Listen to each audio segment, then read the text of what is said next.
오늘 창세기 12장 1절로 3절 말씀을 통해서 복의 근원이 되자, 복의 근원이 되자 라고 하는 제목으로 하나님 말씀 증거하겠습니다. 오늘부터 이제 주일 낮 예배를 통해서 아브라함 인물에 대해서 서로 강해를 하고 또 그 은혜를 누리게 될 텐데, 아브라함 강의 첫 번째 시간입니다. 우리 하나님은 복되신 하나님이십니다. 우리 하나님은 우리에게 복을 주신 하나님이십니다. 복의 근원 되십니다.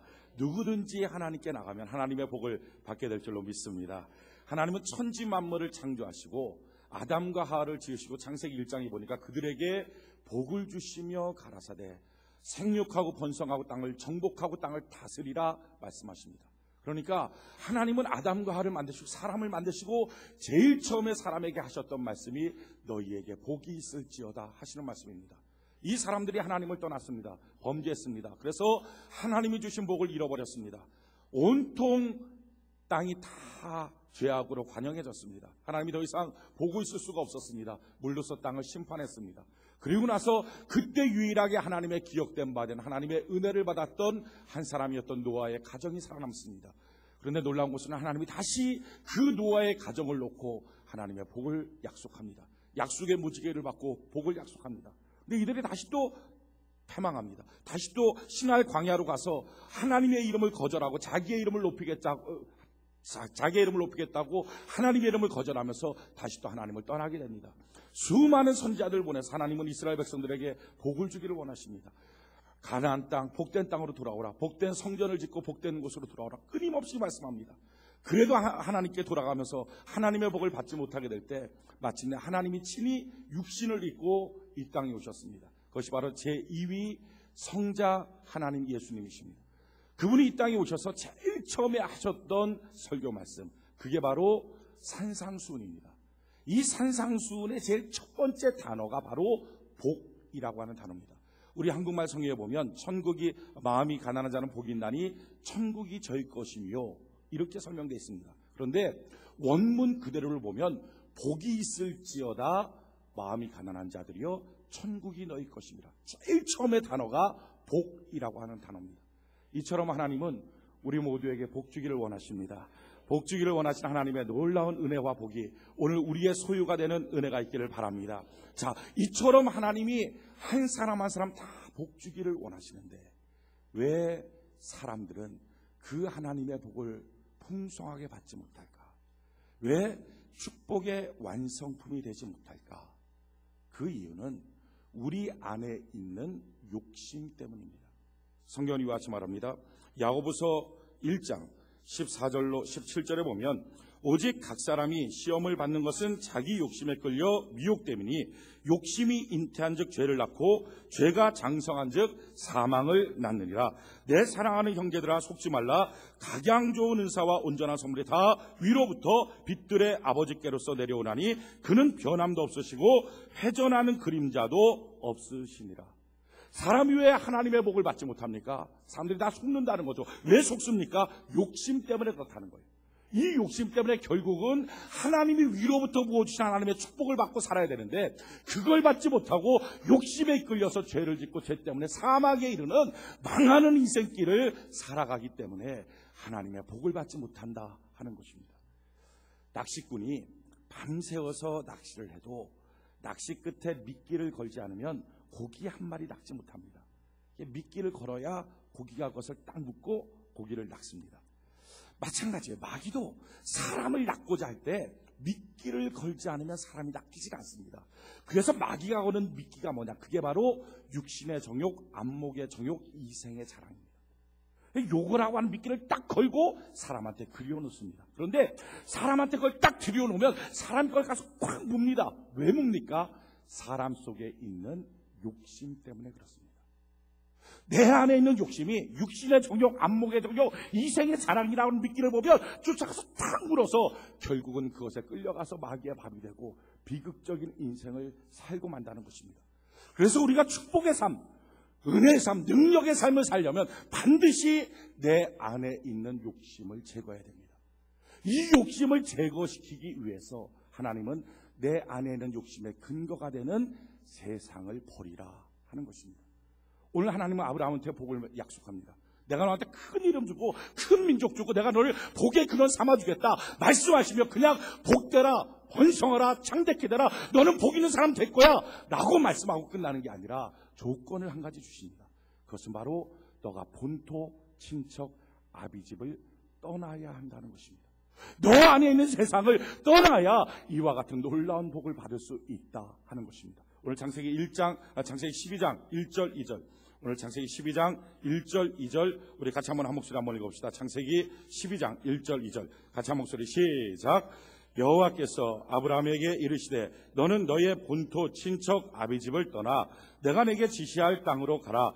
내가 너로 큰 민족을 이루고 내게 복을 주어 내 이름을 창대케 하리니 너는 복의 근원이 될지라. 할렐루야. 하나님은 아브라함에 놀라운 복을 약속해 주고 내 이름을 크게 만들어주고 너를 큰 민족 만들어주고 내가 너를 복의 근원 만들어주게 될 것이다. 그런데 너는 반드시 그 복을 받으려면 본토 친척 아비집을 떠나야 된다. 너 안에는 세상을 제거해야, 너 안에는 욕심을 제거해야 이 복을 받을 수 있다. 왜 그렇습니까? 내가 아무리 하나님의 복을 받아도 내 안에 욕심이 살아있으면, 내 안에 세상이 살아있으면 마귀가 와서 나에게 이생의 사랑, 육신의 정욕, 안목의 정욕이라고 하는 미끼를 걷고 땅 들이우면 내가 확 물어버리는 거예요. 그러니까 물고 난 다음에는 하나님이 주신 모든 축복과 은혜를 다 사라져버리게 만들고 성도를 잊어버리고 불이익적인 인생으로 인생을 살고 만다는 것입니다. 그래서 하나님이 주신 축복을 누리고 하나님이 주신 축복 가운데 거하려면 반드시 내 안에 있는 세상, 내 안에 있는 욕심을 제거해야 한다 하는 것입니다. 중국의 송나라 때 이방이라고 하는 사람이 쓴 태평어람이라고 하는 책이 있습니다. 그 책에 보면 이런 규절이 있는데 참 아리따운 처녀 한 명 있었어요.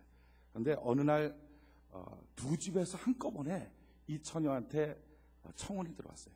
그런데 동쪽에 사는 집에 있는 이 총각은 집이 어마어마하게 부자예요. 굉장한 부자. 굉장히 집이 부자인데 정작 결혼할 총각은 몰골이 깨자지하고 못났어요. 못생겼어요. 근데 서쪽에서 들어온 청혼, 또 다른 집은 집이 참 가난해요. 먹고 살 게 별로 없어요. 근데 결혼할 총각은 인물이 훤칠해. 너무 잘생겼어. 이 둘을 딱 갖다 놓고 이걸 어떡할까? 부모들이 이제 고민을 하는 거죠. 그런데 답이 없어. 해결이 안 돼요.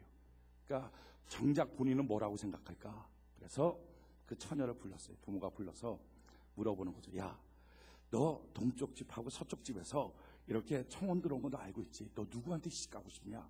만약에 너가 동쪽 집에 시집가고 싶으면 동쪽 손, 서쪽 집에 시집가고 싶으면 서쪽 손 들어라. 그래, 어느 집에 시집가고 싶냐? 너가 원하는 대로 시집 보내줄게.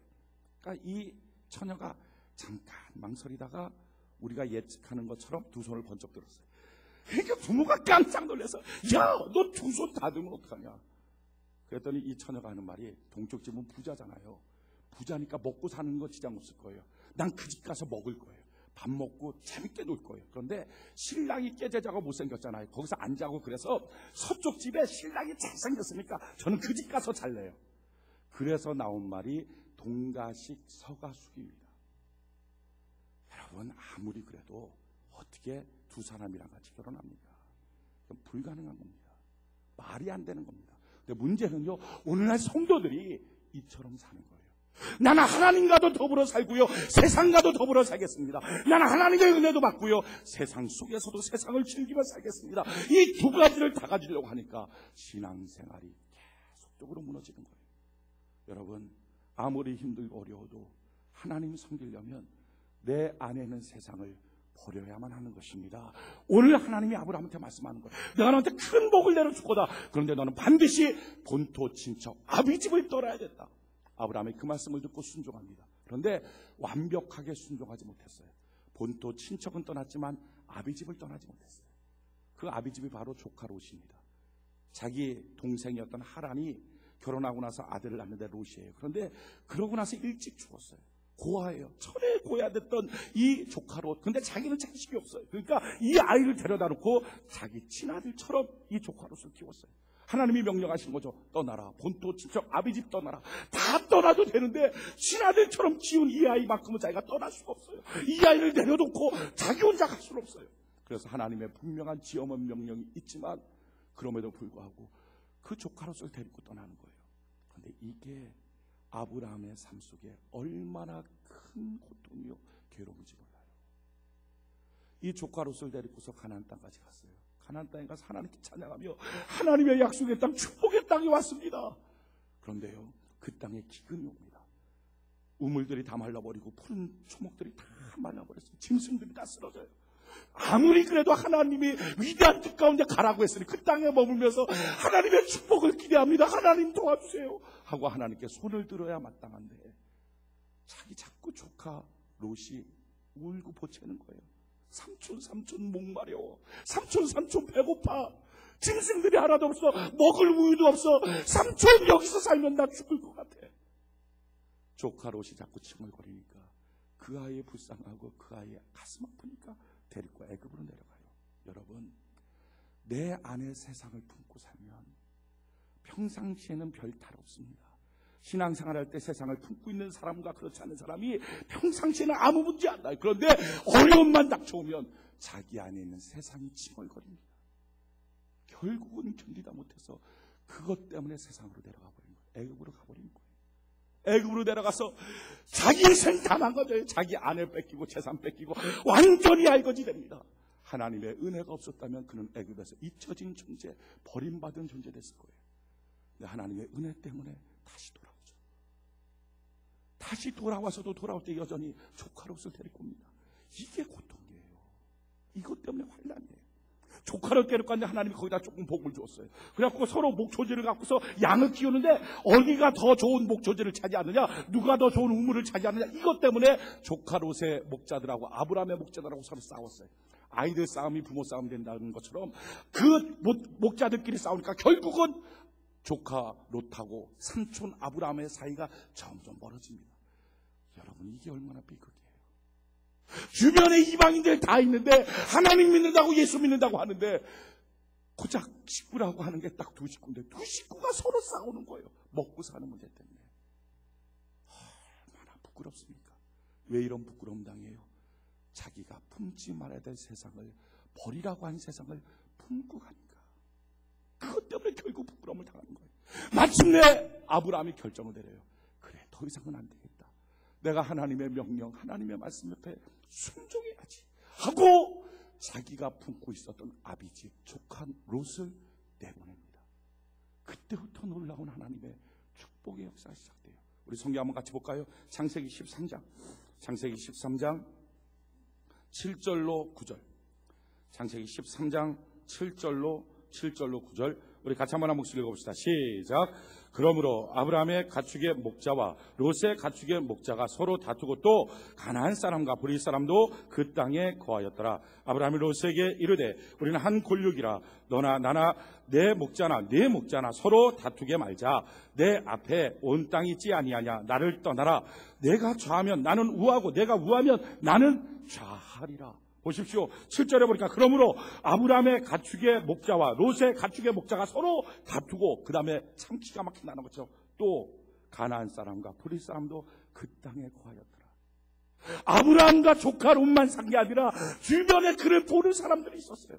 야, 저들이 복의 근원이라며, 저들이 성도라며, 저들이 하나님 믿고 있다며, 그렇게 이방인들이 보는데 정작 하나님 믿는 백성들은 서로 이익 때문에 싸우는 거예요. 왜 이렇게 부끄러운 인생을 삽니까? 이유는 품지 말아야 될 세상을 자기 안에 풉니까? 아버지 집을 품고 나온 거예요. 아버지를. 그걸 떠나야 되는데 그걸 품고 나온 거예요. 결국 어떻게 됩니까? 8절에 보니까 아브라함이 롯에게 이르되 우리는 한 골육이라 나나 너나 내 목자나 서로 다투게 말라. 이 말의 뜻이 뭡니까? 조카 롯과 삼촌이 서로 다투는 마음이 있었다는 거예요.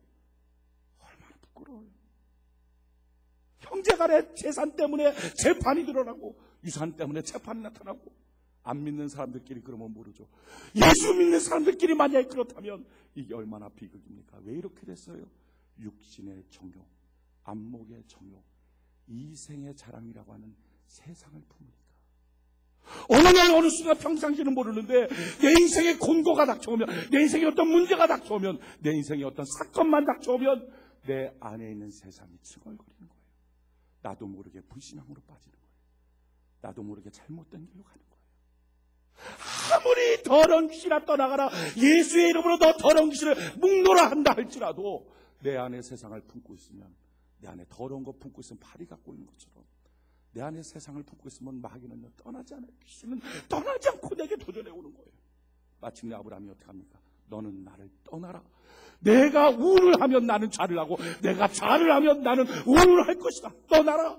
여러분, 이것이 얼마나 아브라함에게는 고통스러운 말이겠어요. 그런데 이 고통스러운 말이 사실은요 아브라함의 축복의 문이 된 거예요.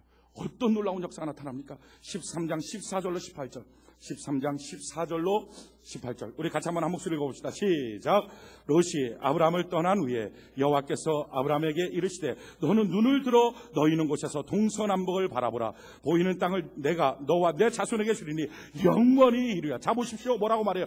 롯이 아브라함을 떠난 후에 하나님께서 내가 너한테 큰 민족 줄 거야. 복의 근원 될 거야 라고 말씀하시며 그 복이 시행되지 않았어요. 근데 언제 시행됩니까? 롯이 아브라함을 떠난 후에 여호와께서 아브라함에게 이르시되 너 눈을 들어 너 동서남북 다 봐라. 너가 보는 모든 것들을 내가 영원히 너의 소유로 만들어 주게 될 것이다. 내가 내 자손으로 땅에 티끌 같게 하리니 사람이 땅에 티끌을 능히 셀 수 있을진데 내 자손도 세리라. 너는 일어나 그 땅을 종과 행으로 행하여 보라. 내가 그것을 네게 주리라. 이에 아브라함이 장막을 옮겨 헤브론에 있는 마므레 상술의 숲풀에 이르러 거하며 거기서 여호와를 위하여 단을 쌓았더라. 할렐루야. 축복의 길이 열려지기 시작하더라 하는 것입니다. 언제? 롯이 떠난 후에. 여러분, 예수님의 사역도 마찬가지예요. 예수님이 우리 한 사람 한 사람 구원하기 위한 놀라운 구원의 사역은요, 그걸 이루기 위해서는 반드시 예수님은 하늘 보좌를 버리고 내려오셔야 됩니다. 예수님이 천국에 계시면서 우리를 구원할 수 있는 방법은 없어요.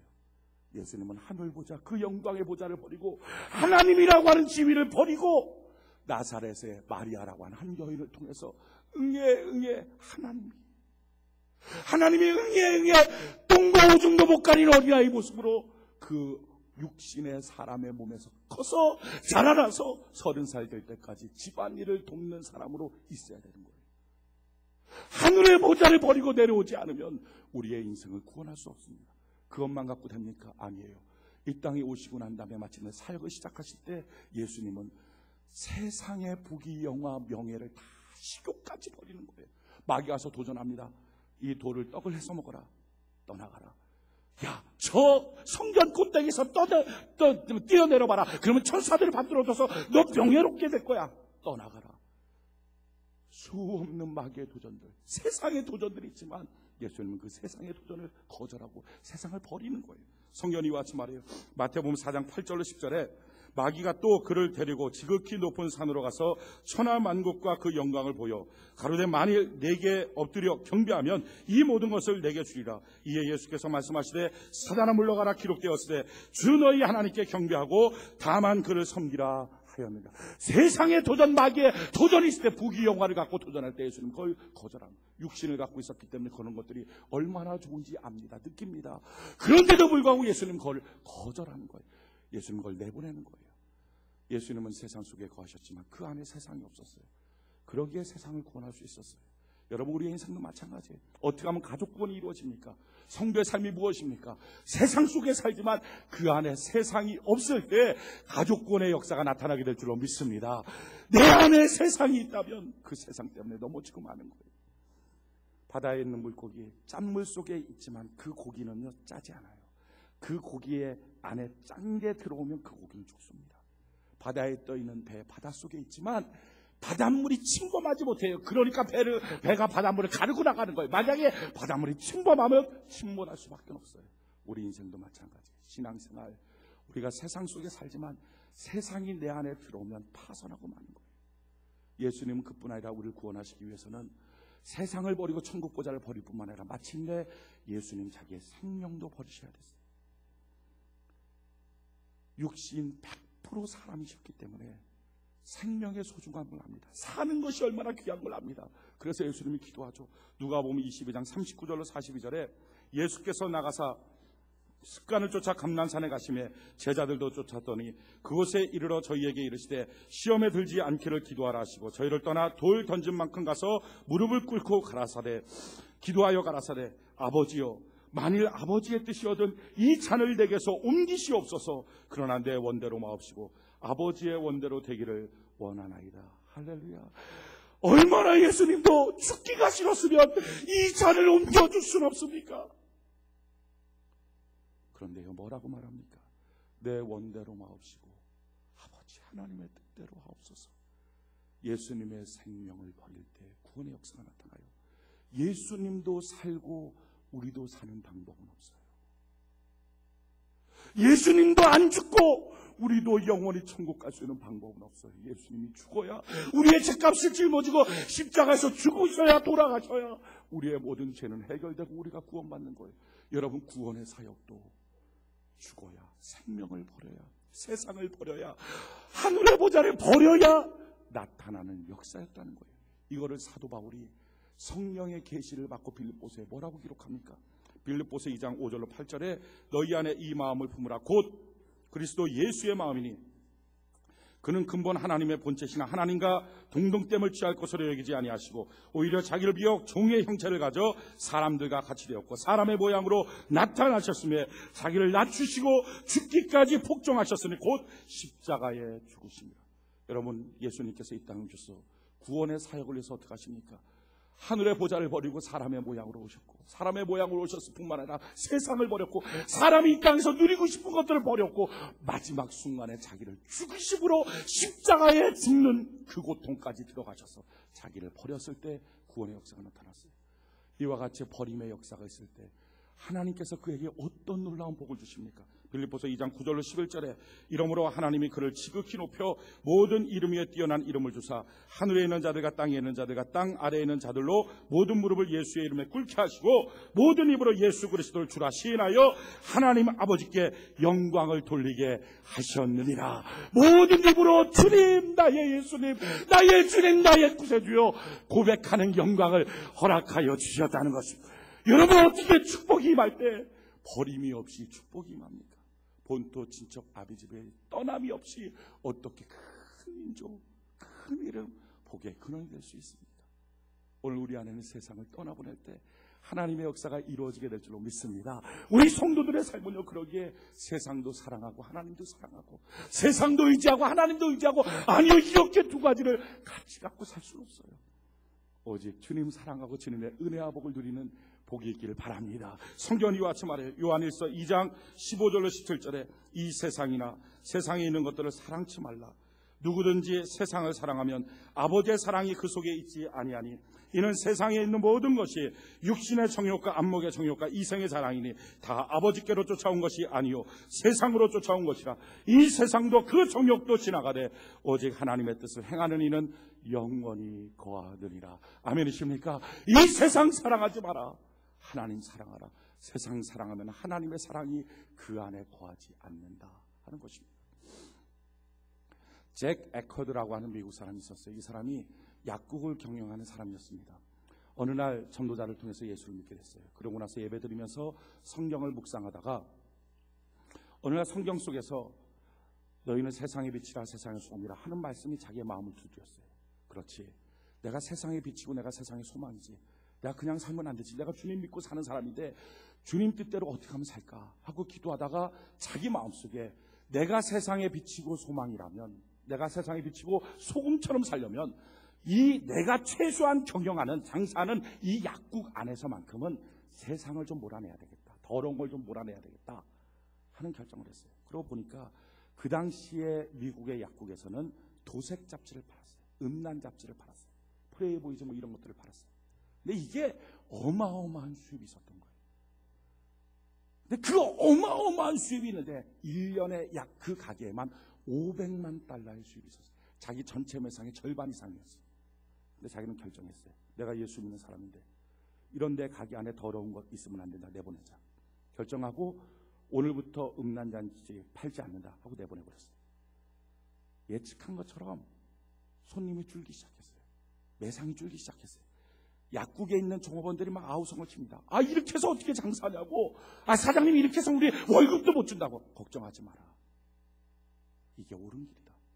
사람들이 수근수근하면 저 사람 미쳤다, 예수 믿다가 결국 사업 망하는구나, 야 저렇게 해서 어떻게 약국 경영을 해, 난리가 났어요. 그런데요, 참 놀라운 것은 2년도 안 돼서 주변에서 그 약국이 호응을 얻기 시작했어요.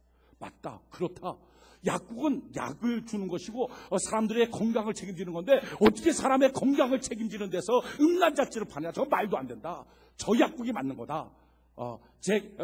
그 사람의 그 약국이 그게 옳게 하는 것이다. 저 약국 가자, 저 약국 가자 해서 하나님의 복 가운데 얼마나 번성해졌는지 미국 전역에 1,700개의 약국의 체인점을 열어버렸어요. 어마어마한 부여를 얻었어요. 여러분, 하나님의 뜻대로 세상을 몰아내는 게 잠깐 동안 손해인 것처럼 보입니다. 그러나 복을 주시는 분은 하나님이신 줄 믿습니다. 우리 인생의 진실한 축복, 우리 인생의 진실한 은혜, 진실한 행복은 하나님만이 우리에게 주시는 줄로 믿습니다. 찰스 피니 목사님도 마찬가지예요. 이 찰스 피니 목사님 원래 변호사였습니다. 젊고 유능한 변호사, 총망받았던 사람. 이 총망받았던 사람이 뉴욕의 변호사 회사에 들어가서 근무를 하고 있었어요. 얼마나 총망받고, 야, 너 똑똑하다, 장래가 아주 막 활짝 열려있다, 그러고 있는데, 그렇게 열심히 하는데 어느 날 자기가 기도를 하면서 하나님께 깊이 기도에 들어갔는데 그때 예수님이 자기한테 질문하는 것 같은 느낌을 받았어요. 예수님이 이러는 거예요. 야, 피니야, 찰스 피니야, 너 앞으로 뭐 할래? 지금 제가 이렇게 변호사 회사 다니는데 여기서 명성을 더 얻고 제 개인 변호사 사무실을 내겠습니다. 그래, 그 다음에 뭐 할 건데? 돈을 많이 벌겠죠. 그 다음에 뭐 할 건데? 가만 생각해 보다가 은퇴할 것 같은데요. 그 다음에 뭐 할 건데? 죽겠죠. 그 다음에는 하는 순간에 심판이 있구나. 머리부터 발끝까지 하면서 정신이 바짝 든 거예요. 이야, 내가 뭐하러 살고 있는가? 내 삶의 목적이 뭔가? 그 순간에 뛰어나가서 산꼭대기에 올라가서 진흙장에 무릎을 꿇고, 하나님, 내 아버지여, 내가 지금까지 예수를 믿었으나 겉핥기로만 믿었습니다. 진실함으로 믿지 않았습니다. 세상의 헛된 것에 속아서 잘못되게 살고 있었습니다. 사실은 내 삶에 예수님이 없었습니다. 통곡하며 주님의 평강을 주시고 주님의 은혜의 길을 걸어가게 해주시옵소서. 기도하다가 주님께서 마음의 평강을 줬어요. 그리고 나서는 주님의 음성이 들리기 시작했어요. 찰스피니야, 내가 너의 인생을 쓰기를 원한다. 너가 지금 변호사로서 전도양양한 인생을 살고 있지만 내가 너를 주의 종으로 부르기 원한다. 너는 내게 너의 인생을 통째로 줄 수 있겠니? 찰스피니가 기도하다가, 하나님, 나를 만드시니까 하나님, 나를 지으시니까 하나님, 내 인생을 내가 하나님께 내려놓습니다. 그렇게 보장된 미래의 삶, 그렇게 훌륭한 직업, 그렇게 각광받는 위치에 있는데 그걸 한순간에 내려놓고 목사의 길을 간 거예요. 여러분, 그렇게 목사의 길을 가면서 그가 기도합니다. 하나님, 내 인간꾸란 내 성령을 부어주옵소서. 얼마나 성령의 충만함을 부어줬는지 그가 가는 곳마다 부흥의 역사가 나타나서 미국 대각성 운동을 일으켰던 목사님이 바로 찰스 피니 목사님. 성령의 불기둥처럼 하나님이 사용하셨던 그 놀라운 목사님. 여러분이 찰스 피니 목사님에게 성령을 얼마나 많이 부어줬는지, 이분이 전도 집회를 하려고 어떤 도시에 기차를 타고 들어가면, 기차 타고 들어가는 동안에 딱 그 도시에 그 기차가 진입하면 동네 사람들, 그 도시에 있는 사람들이 집회에 참석도 안 했는데 찰스 피니가 타고 온 기차가 딱 도시에 들어가는 순간부터 도시 전체가 통곡을 했다는 거예요. 주민들 전체가 통곡하면서 아버지께로 돌아가자, 아버지께로 돌아가자. 그가 하루는 방직 공장을 견학을 갔는데, 방직 공장 문을 열고 사장님이 이렇게 견학을 시켜주는데 걸어가는데요, 옆에 사람하고 말하지도 않은 거예요. 옆에 사람 손잡아 준 적도 없는 거예요. 그냥 걸어가는데 찰스 피니가 걸어가는 그 옆에서 일하고 있던 직공들이 찰스 피니가 그냥 걸어가면 통곡하면서, 아버지, 내가 잘못했어요. 하나님, 내가 잘못했어요. 성령의 얼마나 강력한 역사가 있는지. 그래서 더 이상 직공들이 다 통곡하는 바람에 그 공장을 돌릴 수가 없어서 그 시간을 멈추고 다 공장의 강당으로 모여와라. 그래서 집회를 하고 성령의 큰 능력이 나타난 거예요. 여러분, 떠날수록 하나님이 쓰시는 줄 믿습니다. 버릴수록 하나님이 쓰시는 줄 믿습니다. 내 안에 있는 세상, 평상시에는 아무것도 아닌데 이게 조금만 일만 있으면 터져나오잖아요. 예수 믿는데 가장 내 인생의 걸림돌이 뭡니까? 이생의 자랑, 육신의 정욕, 안목의 정욕, 본토 친척 아비지. 예수 믿다가 어느 때 낙심하고 어느 때 신앙 흔들립니까? 이생의 자랑하고 싶은데 못할 때, 내 자존심 상했다고 그럴 때, 이게 칭얼거리기 시작하면요, 예배도 신앙도 다 흔들려 버리는 거예요. 어떤 때는 육신의 정욕, 그냥 갖고 싶은 거 하고 싶은 게 너무 많은 거예요. 이것 때문에 흔들리는 거예요. 안목의 정욕, 그냥 보고 싶은 건 다 소유하고 싶고 질투나고 시기나고, 이것 때문에 신앙생활하다가 또다시 무너지고 또다시 무너져요. 하나님의 놀라운 축복을 받는 비결, 그것은 내 안에 있는 세상을 버리는 거예요. 오늘 주님의 성령의 감동 하나로 우리 마음속에 있는 세상을 다 내보내고 아브라함의 조카를 향하여 너는 나가라, 너가 우하면 나는 좌하고 너가 좌하면 나는 우하리라 하는 고백과 함께 하나님의 놀라운 은혜와 복을 받은 같이 우리 모두 내 안에 있는 세상을 내보내고 하나님의 축복을 받는 복이 있길 바랍니다. 여러분, 이것이 쉽지는 않아요. 고통스러워요. 힘들어요. 힘들지만 고민하지 말아요. 그게 마땅한 것이고 옳은 겁니다. 힘든 거지만 내 안에는 세상을 내보내고 내게 복을 주는 것 속지 말라. 오직 우리에게 가장 좋은 은사와 온전한 선물은 위로부터 빛들의 아버지가 우리에게 허락하여 주시게 될 것이다. 하나님의 복을 받고 하나님의 능력 가운데 살아가는 은혜가 있기를 바랍니다. 내 안에 있는 세상들, 본토 친척 아비지, 우상 숭배, 육신의 정욕, 안목의 정욕, 이생의 자랑. 어떤 사람은요, 바쁜 스케줄이에요. 이것 때문에 바쁜 스케줄로 뛰어다니면서, 여러분, 일만이 해서 위대한 승리의 성공자가 됩니까? 돈으로, 사람으로 성공자가 됩니까? 아니에요. 오직 위대한 축복의 성공자가 되는 것은 위로부터 무엇인 하나님의 축복을 통하여 가능하게 되는 줄로 믿습니다. 하나님은 복을 주실 때 그냥 번성하라, 그냥 충만하라, 그게 아니고 본토, 친척, 아버지를 떠나라. 여러분, 오늘 여러분들의 마음속에 내보내야 될 세상이 무엇입니까? 오늘 우리가 다 하나님 앞에 서서 내보내야 될 세상을 내보내고 온 마음 다해 주님 사랑합니다, 목숨 다해 주님 사랑합니다, 아직 부족하지만 이처럼 주님 사랑한다고 고백하고 주님 내 손 잡아달라고 손 내밀 때 고비도 넘어가고 환경의 괴로움도 넘어가며 하나님의 축복의 백성으로 한 걸음 한 걸음 성장하는 위대한 역사가 있게 될 줄 믿습니다. 내일부터 2주간 동안 시작하는 성령 축제가 있습니다. 저는요, 이런 가슴 설렘이 있어요. 하나님이 예비하신 은혜가 얼마나 큰가, 하나님이 예비하신 축복이 얼마나 위대할까, 하나님이 우리의 인생을 향한 비전이 얼마나 어마어마할까. 이 어마어마한 것을 놓고 하나님이 오늘 우리에게 말씀하는 거죠. 내가 너에게 이 모든 큰 인종, 큰 이름, 큰 복을 내가 너에게 주어서 복의 근원 삼아줄 텐데 너는 지금 너 안에 있는 본토, 친척, 아비집을 오늘 버리라. 오늘 내일부터 시작하는 놀라운 성령의 축제, 은혜와 복을 다 내 소유로 만들게 하여 이 모든 것을 버리고 주님 앞에 나가는 은혜의 백성 되기를 예수님 이름으로 축원해 드립니다. 우리